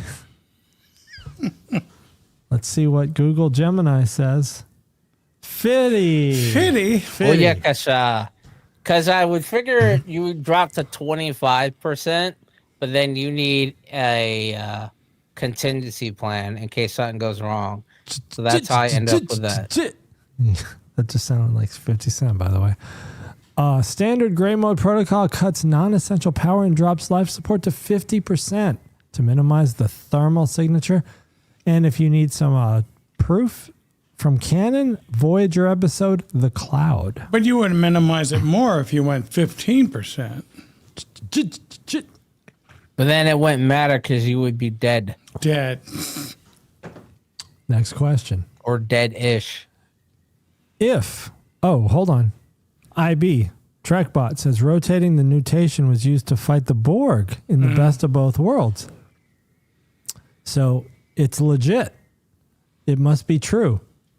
If a bioneural gel pack is suffering from a fever or organic infection, what technical method is used to cure the hardware? Man, these are tough questions. C. I would go with A. Increasing the ambient temp, subspace radiation burst, or running a level 4 thermal cycle? Because I'm as gonna go a with human, a level 4 thermal cycle, but it's probably gonna end up being B. But I'm gonna A. stick with C. Karen says Neelix cheese. IB says A. because when you're a human, you get a virus, you get a fever because it's trying to kill the virus. Increasing the ambient temperature. A. I'm not a doctor, but I did stay in a Holiday Inn Holiday Express. Inn Holiday Inn? Express. Why, was your girl acting up and you took her friend? Oh, she kicked you out? Is that No, why you were at a Holiday no. Inn? Where did she stay? That's the question. No. The real question is, was there a watermelon on the door? I just can't. What? It's a pineapple. Watermelon. Oh, my bad. Upside down pineapple. Oh, Watermelon. was there a Damn, he knows, That's he what I knows exactly understand. what he's talking That's what I about. understand. Aha. Catch yourself there. Banana.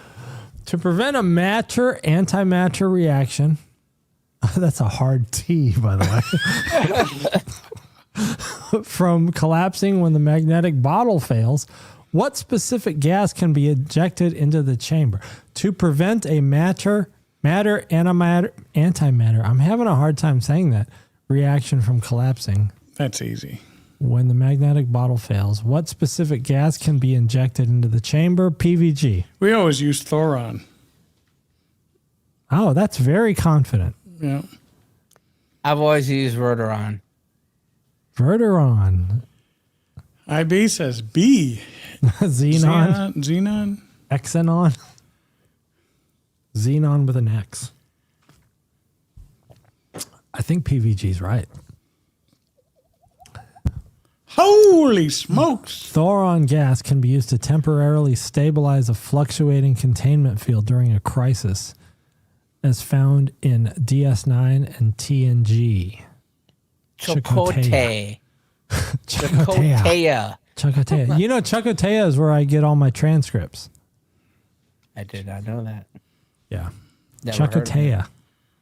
Chakotaya? That's Chakotaya? the transcripts of every Star Trek up until the end of Enterprise. All the scripts are on Chakotay. Let's see what the next one is. Oh. Which shipboard system is responsible for generating the annular? I thought it said anal. Annular confinement beam during a transporter sequence. The phase transition coil, the primary energizer, or the pattern buffer? I'm gonna. Oh, never mind. I already know the answer. The primary energizer. You're going B. What about you, PVG? Which shipboard system is... IB is going C, the pattern buffer.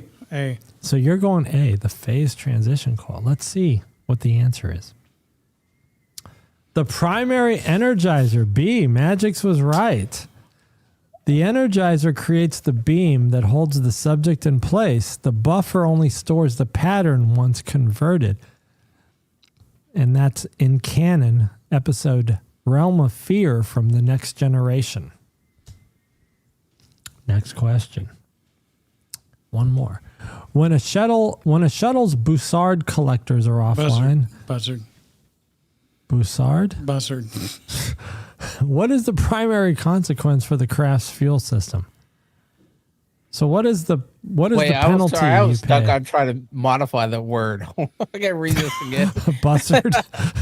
I was like, how else can you say that? Buzzard? Bussard? So if the Bussard collectors are offline, what's the penalty you pay? Bussard. It can't vent plasma, it can't replenish deuterium, or it cannot stabilize the warp field.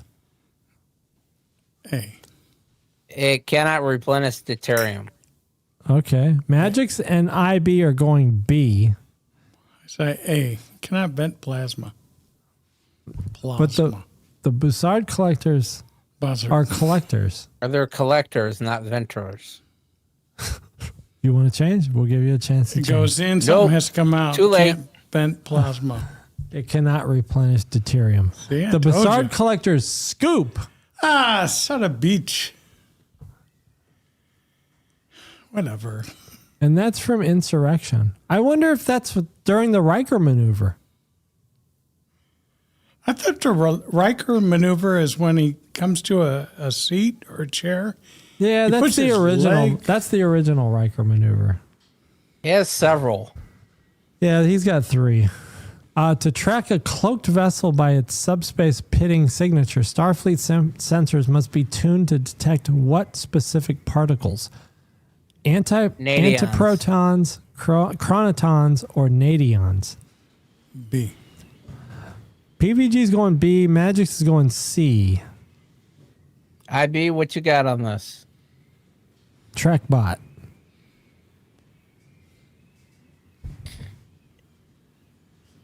Yeah, wait. How long Unless does he it said take? B.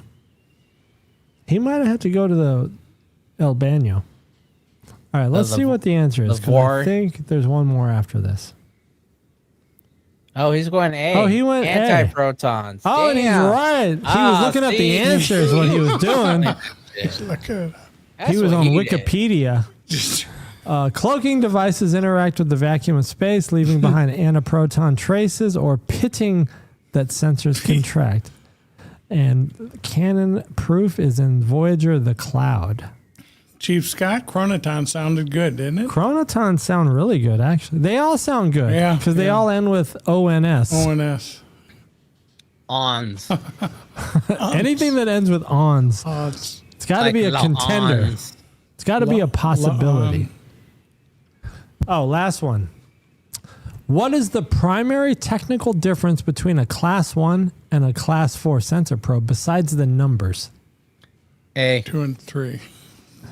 Or armament and Did shielding? you just say 3? 2 What and type 3. of numbers up here? 2 and 3. Class 1 and A sensor probe. Say B. Crewman Karen's going B, range and sensor palette. Actually, you know what? I kind of want to go B because I think you can change the armament and shielding on any probe, but I think the class defines what the palette. Everyone's of what going it's B. pulling Yeah. up. Trekbot's going B, Crewman Karen in B. the chair. She went first. B. I'm going right. B. range and sensor palette. It is range and sensor palette. Look at you guys. A unanimous win for Booyah. everybody. Way to knock that one out of the park. Now we're cooking with propane. What? Oh, there's one more. If the structural integrity field, SIF, drops below 20%, what's the immediate physical risk to a Galaxy-class ship during warp? PBG says the hull will collapse. Yeah. I'm going to go with... Man, listen to that. B? Wind. You going B? I kind of want to go A. B. Hold on. What is the immediate physical risk to a... yeah, the immediate would be the hull would collapse, which would then lead to the warp core ejecting and life support failing. So the first thing that has to happen, though, is the hull will collapse. The hull has to show signs of collapsing because that deters. IB says it's A. Crewman Karen says A also. Oh, Crewman Karen says A. I'm going to go with A. Hull will Structural collapse. integrity. All right. The hull will smart. collapse. Yeah, baby. You guys are on top of this. Yeah. You guys are like engineering masters. At high speeds, stresses, the physical hull cannot withstand the pressure without the SIF reinforcement. Next generation episode, Emergence, if you need proof. Right out of LaForge's mouth. Man, I'm almost finished this whole thing of moonshine. These things are In one city? These things are $20 Holy each. shit. What is the alcohol? I know Magic's gonna criticize my purchase of a $20 drink. Did you in one sitting?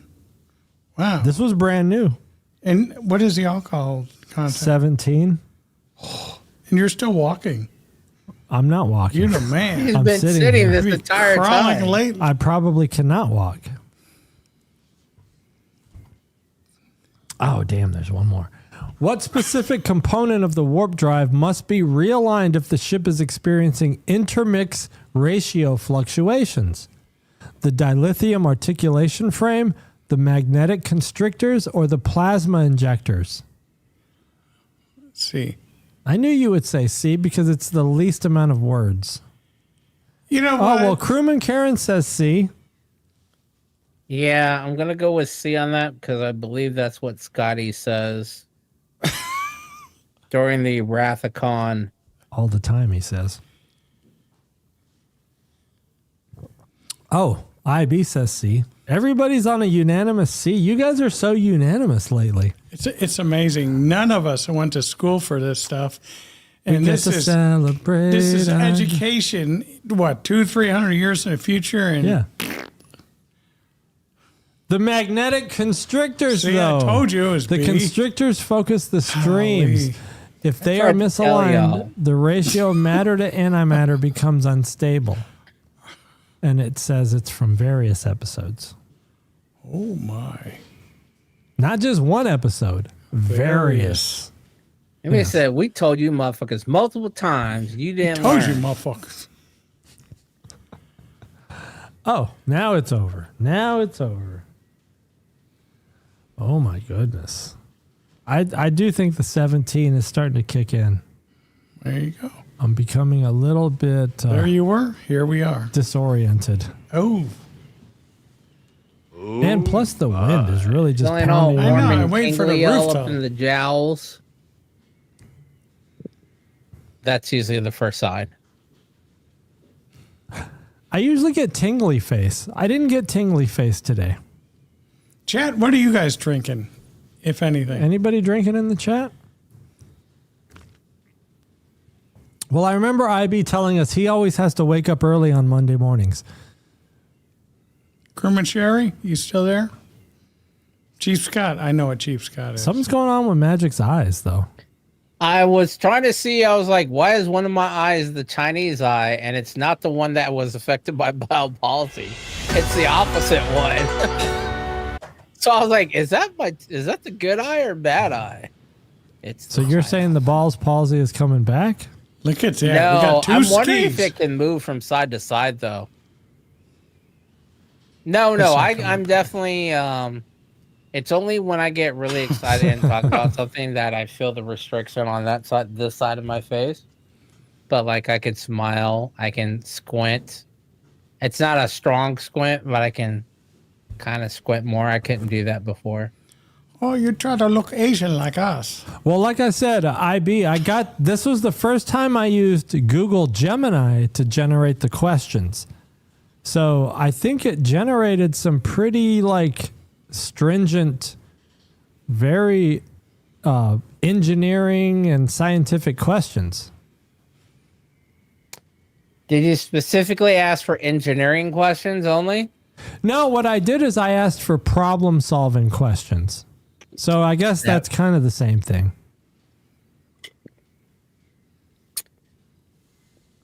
Oh, where are you going? I thought I was going to have more to say, Check but out the weather. Oh, he's going to go check to make sure that the doors are sealed and there's nothing leaking into the airlock. that door is not going to be sealed long. All right, let's do a quick, because there's been more clips coming out of Star Trek Starfleet Academy. You mentioned before that the Klingon may be wearing a kilt or a dress or something. Yes. At some point. Are you okay with that? A Klingon in a kilt. I mean, if it's like Alexander, Roshenko. where he's brought up by a Scottish family, I'm okay if it's a kilt. If it's just a dress to wear a dress, I'm going to go ahead and say if you motherfuckers can't show two people fucking in Star Trek, you don't need to be showing cross-dressing in Star Trek just to show sex, that form of sexuality. You know, it's kind of like saying you went real extreme showing one but side of sexuality. what about Harold and Kumar in the miniskirt in TNG? First of all, that was not Cho. That was TNG, and I don't think that guy was meant to be wearing the dress. He was an ensign. I think he had to wear that because in order to be, they needed someone in the scene, and so here's the weird ass thing about TNG.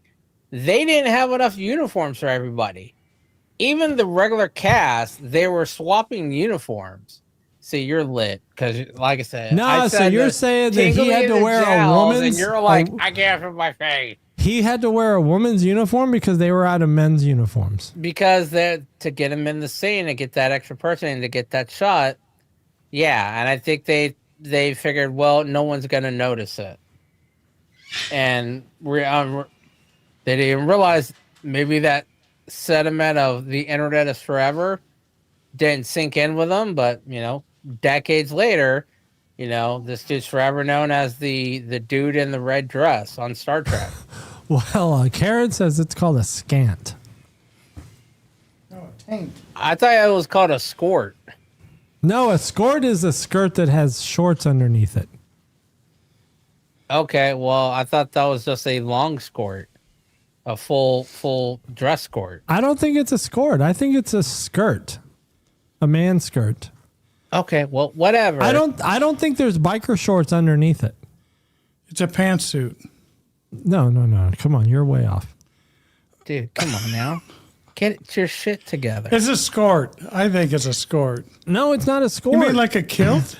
His balls be hanging out? It's a skirt, but like Karen says, it's called a scant if a man wears it. Can't.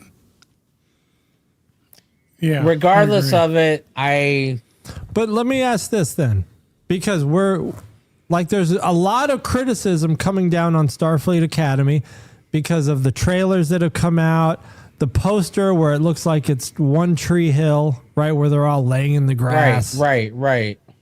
But then we got TNG where there's a man wearing a skirt. So what's the difference? Wait, was that on TMZ? TNG, that clip that I posted today. Yeah, that was from TNG. In a very early episode. So I think here's the weird thing with that. I want to say in the motion picture, there's also a dude wearing a skirt. I think so. And that may have been a throwback to that, like a nod to it. I don't know. I don't understand why you would be, other than civilian clothes, or administrative duties in modern time, I don't understand why you would be wearing a dress, even if you're a female. Well, could it on just a be starship. that? Could it be that the writers were trying to say that 400 years in the future, you just wear whatever you want? Sexuality is fluid. Not really that, but like wearing clothes are not attached to a gender. I mean, it's possible that could have been a species that's both. How come we don't ever get a Ferengi woman that just walks around naked on the ship? Because aren't Ferengi women not supposed to wear clothes? That's why I wondered why now there is no nudity in Star Trek. Especially now that it's on Paramount and Paramount can do whatever they want. Why don't you see a nude Vulcan, a nude Ferengi, hell, a nude human? Any of them. Why is no one is naked in Star Trek ever? The scant uniform. Here's a factoid from Karen, Crewman Karen. The scant uniform is available as Starfleet officers of all genders. It was phased out in 2365. I wonder why it was phased out. I guess if we had maybe the guys were catching cold from the breeze. They could have been pulling a PVG and just having exposure issues. What? I don't know. I mean, it's very possible. Like, I don't really care about the whole, and I've said it before, I don't care what someone identifies and so forth. But when you throw it out there in people's faces, I think you take away from the overall product of the show. So, in other words, if there was like great instance, is it Star Trek Beyond? Well, it is. It's Star Trek Beyond and Star Trek. What are the last two Kelvin movies? Yeah, Into Darkness and Beyond. Into Darkness and Beyond. Those two, clearly you see Sulu is in a same-sex relationship and they have an adopted daughter. But is she really adopted, or was she cloned and just had a XY chromosome swap done by medical Starfleet Medical, so that it turns out that it is a girl because that's what they wanted? That is something somebody should deep dive. But regardless, it wasn't thrown in our face. But when you look at Discovery, it's thrown in our face. What, a lot of awesome. You could have kissing? added, you know what? You could have sprinkled a total of 5 more minutes of Sulu and the backstory of his relationship, how they met, the daughter's first birthday. You could have sprinkled that into the show, and it would have not taken away anything from the movie. And as a matter of fact, I think it would have tugged at some more heartstrings. It would have made people like it more. But if you spent 20% of the movie talking about Sulu's relationship and how he got together with an old dude and the fights that they had and everything else, now you're not talking about a Star Trek movie. You're talking about Sulu having to like Starfleet and the Enterprise is the thing that's annoying the shit out of Sulu while he's trying to deal with personal relationship stuff. The Starfleet and the science becomes the annoyance part of his life. It doesn't make for a good show, just like it did in Discovery. It wasn't until Discovery started not actually backpedaling, but limiting a lot of the influence of the wokeness in Star Trek Discovery, did Star Trek Discovery become a much better show. And why do I say this? Look at when they introduced Pike and the Enterprise then. Yeah, it killed a lot of their character development of the same-sex marriages. The only one or the same-sex relationships and the whole drama that went along with it. The only one that remotely stayed in relevance was for the non-binary that had the Trill? The Trill. That was the only one that stayed remotely relevant to Star Trek because it's like, this dude's got the essence of a person in him that only he could see. How are they going to fix this shit? Except that weird story arc where the non-binary was seeing like these visions of like some kid from their school, and it was just kind of weird. And it was really that was Tilly. That wasn't the non-binary. That was Tilly. Tilly kept seeing the girl. Oh, you're right. It was Tilly, and she was running around. Yeah, that was a psychotic. That was a thing. weird plot. I didn't get that. It was her exposure to. It was her way of the alien reaching out to the Enterprise to say, "Hey, I'm a living thing, not just a bug." Because in the end, that's what it was, is that she was exposed to that whole graviton thing on the meteor rock, and it turned out it was actually a living being. Crewman Sherry was asking, would Spock's manliness be like his ears? Like if you measure the length of his ears, is that his manliness? Or is it pointier? The mycelial network. Crewman Karen. Yes, that's what it was. So you don't know, and nobody knows. No one knows what Klingons would look like. No, I mean, look, I watched. Was it the Rathacon? No, Search for Spock. I think is the one where it's got the Ursula sisters, the two Klingon chicks. That big boobies. Actually. I think I got my movies completely confused. I think that's a TNG movie. Yeah, it's got the two Klingon chicks because Riker shoots them. You're thinking of the Duras sisters. Duras sisters, yes. I was looking at them like, We're cloaking. She looks like she got a good HBA ratio. Yes. I'd like to see that. I want to see what that's all about. Or a Betazoid. Go to a Betazoid wedding. Everybody's naked. Yeah, but they can read your thoughts, so you don't want to do that. I don't care. All right, so we got Starfleet Academy coming up. Starfleet Academy coming up in 2 weeks. Baseball. 3.14. 3.14. Baseball. We are cautiously optimistic about Starfleet Academy. I'm like you said, no Trek is better, or bad Trek is better than no Trek. I'm still gonna watch it. I'm kind of have to watch it now because there's no Doctor Who Christmas special this year at all. That's annoying as shit. Stargate isn't gonna start filming until later this year. Like everything. Oh, and you know what we got to do? We got to do a New Year's resolution episode. No, we're not. Here's why.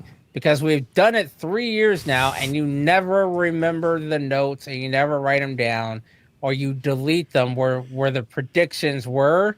But we're because like, we lose out 3 years. We lose out within a month. We're done. Like it's gone. PVG, we have filmed this. We've done at least 3 other episodes from Technically Unsound, Rumble, M3, whatever, and Batur, where we have done a New Year's resolution, like what are your predictions for the year, whatever. And we're like, yeah, we're going to come back to this in 6 months to see where we're at. Within 3 months, he has lost whatever we had. That's true. But here we won't do that. We will do that because he's done it for the last 3 years. Probably. We can bring the chat into it and see what they say, too. Yeah, we got a chat now. We didn't have a chat back then. All right. So here's the thing: we would need someone from the chat to commit to come back to the show because DJ Tommy is not going IB is gonna track it.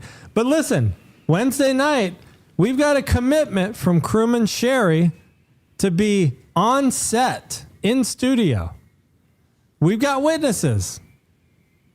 New Year's Eve, Crewman Sherry will be in the third chair. Okay, what time is it there right now for you guys? Almost 10. Almost 10 o'clock.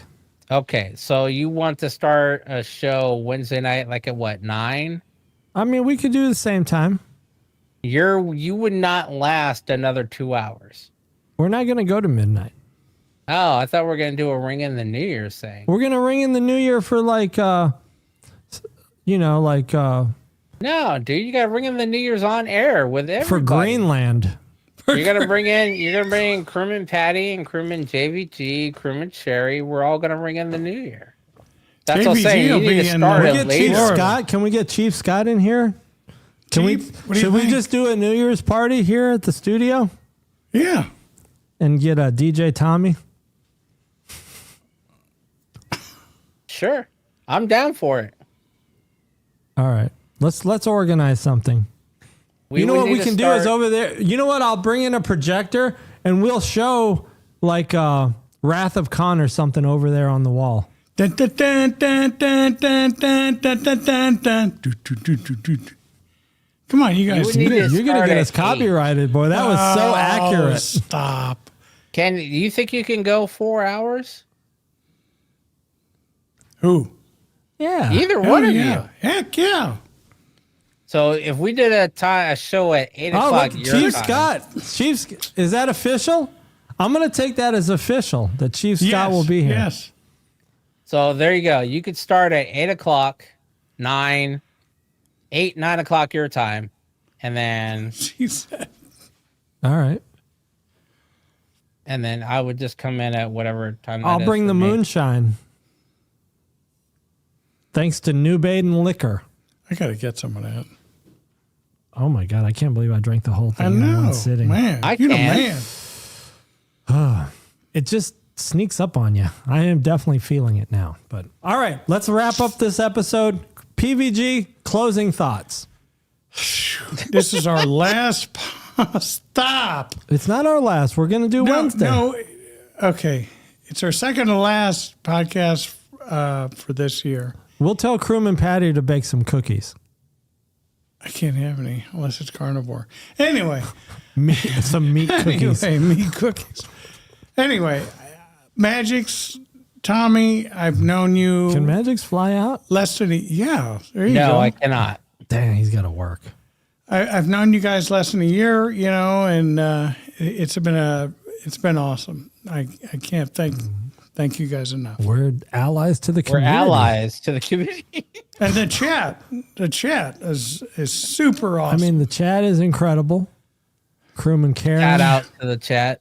Trekbot. IB, T. Scott. Chief Don't Scott. forget Yep, T. Chief Scott in there. Scott. Crewman Sherry. Craig. And remember Captain Kev Jack. back in the day? He disappeared, but JVG, yeah. we've had some good chat. So All right, Mgyx, what's your closing thought for the night? Get to the chopper. get to the chopper. No. My closing thought, which was actually going to be my opening statement, but I forgot to see what it is. Thank y'all for coming out. God bless. Good night. I think I over-rotated. If you know, you know. It's the Somebody I knows. think you over-rotated part. Post it in the chat if you know what that's from. Okay, somebody will. I'll be back. Not that part. I think I over-rotated. Actually, technically, it's I think you over-rotated. Happy New Year, IB. Happy holidays to everybody. Crewman Karen, thanks for coming back. We did miss you a few episodes. Glad to have you back in here. Oh, before we go, I just thought about something. I know when there's no religious. Oh shit! Who is that? Dante Knock? Dante Knock. Dante. Herman Yes. Dante Knock. Thank He you. gotcha. He gotcha. That's it. That's from the movie Damn. Red. It's also the first time I heard "Send Me an Angel." I forgot what the '80s group is, but yeah. Anyway, I know we were talking about the whole religion thing and Star Trek, but as I realized this after this last Christmas, how widespread Christmas is for multiple religions. Why have we never seen a Christmas type episode in Star Trek? We did. It's called Generations. Even on, that was Jean-Luc himself. But I'm talking about even on the starship itself. Like, why do you not walk into Beverly? You know what? How come you don't walk into Beverly's quarters on Christmas to see a Christmas tree with presents for Wesley? They had Picard Day, but nothing like Star Trek or anything. Exactly. Or even when you're on Earth at Starfleet headquarters, you know, I understand there's other aliens there, but you don't see anything with the holidays or the New Year, which is a non-religious holiday, unless you're Chinese and then your New Year's different. But why don't you see a New Year's celebration? You can totally tell you're hitting your pedals. Why don't they have a New Year's celebration in the Starfleet world? You need to memorize where those buttons are. That way you don't have to look down. Or look down and then look up and then like 10 seconds later hit the button. I know. It's terrible. But okay. Let's wrap it because this moonshine is really starting to take effect and my muscles are not responding as they should. I kind of want to say you should stay live for at least 5 more minutes. At least show the world that you are not incapacitated where you cannot incapacitated. move. I am struggling right now to even make it to probably turn off the podcast studio. He'll be naked Can you before stand night's up? over. Can you stand up and prove that you are not I'm not going to put that on camera, but we do thank you guys for tuning in.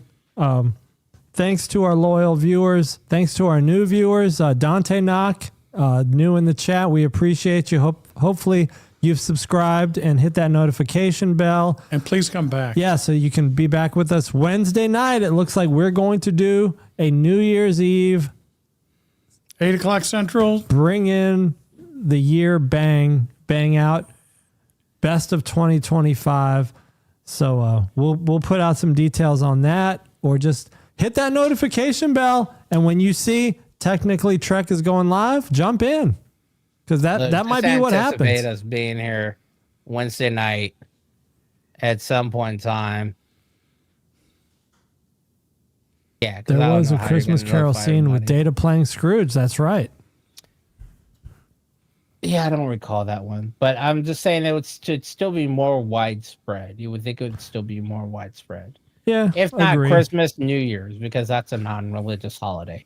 Christmas is for Christians and other ones that are associated. New Year's is just the end of the year, or do New Year's go away because of the whole star dates? But the Chinese, the Asians got a different New Year. All right, we out of here. Thanks for tuning in. We'll catch you guys Wednesday night. We're committed. So have a good one. Thanks for tuning in. Happy holidays and see you guys later. Bye-bye. Comply.